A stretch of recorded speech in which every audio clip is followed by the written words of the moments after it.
هتلاقيها على مستوى قطاع الناشئين في النادي الاهلي والزمالك. انا مسكت 3 4 سنين في النادي الاهلي قطاع ناشئين، ومسكت في ممتاز ب 5 6 سنين. مفيش مواهب، لكن اللي بيجتهد وبيسمع كلام المدرب وبيعرف ازاي هو شغال في الملعب ده مطلوب منه ايه وبره مطلوب ايه، هو ده اللي هيكمل وهيلعب. بمعنى تاني انك انتوا كلاعيبه عشان انت تبقى عاوز تبقى لعيب كوره خارج الملعب كمان، تسمع كلام باباك، تسمع كلام مامتك، لازم تكون متفوق في الدراسه، لازم تبقى عايش عيشه، لازم تبقى قريب من ربنا سبحانه وتعالى.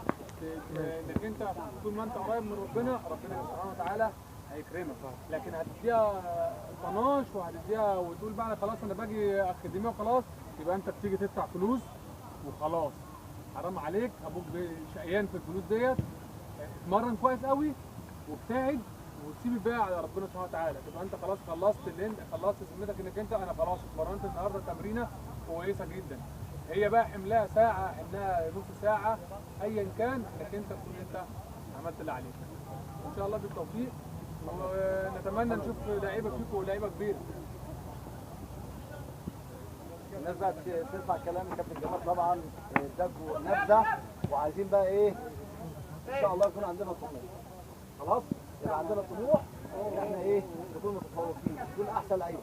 وقبل اللعب الاخلاق، زمالك الاخلاق والتيك عليها جامد جدا. الاخلاق هي كل حاجه، غير كده مش هتبقى لعيب خالص نهائي. انسى نفسك، لو انت اخلاقك وحشه خلاص ياما تاريخ داس على ناس كتير جدا عشان الاخلاق، وياما تاريخ رفع ناس كتير جدا بالاخلاق.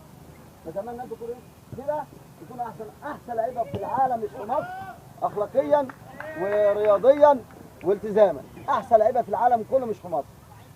وهي جماهير الاهلي بتتك على الحته دي بالذات، وبتحس اللعيبه على اخلاق قبل اللعب.